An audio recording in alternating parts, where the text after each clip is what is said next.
Maraming Pilipino ang nangangamba na maging susunod na biktima ng umano'y extrajudicial killing sa bansa. Ito'y ayon sa pinakabagong survey ng Social Weather Stations. Batay sa datos, 73% ng mga Pilipino ang natatakot na maging biktima ng mga patayan. Mas mababa ito kumpara sa datos noong Desyembre kung saan 78% ng mga Pilipino ang nagsabing nangangamba sila sa umano'y extrajudicial killings. Lumabas din sa survey na bumaba ang bilang ng mga Pilipinong kumpiyansa sa gera kontra droga ng pamahalaan mula 85% noong nakaraang taon, nasa 78% na lamang ito ngayon.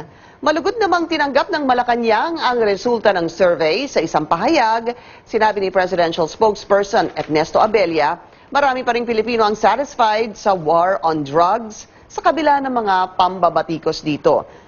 Anya, magpapatuloy ang kampanya hanggang mapuksa ang mga pinagmumula ng droga para masiguro ang kapayapaan sa lipunan at maligtas ang susunod na henerasyon.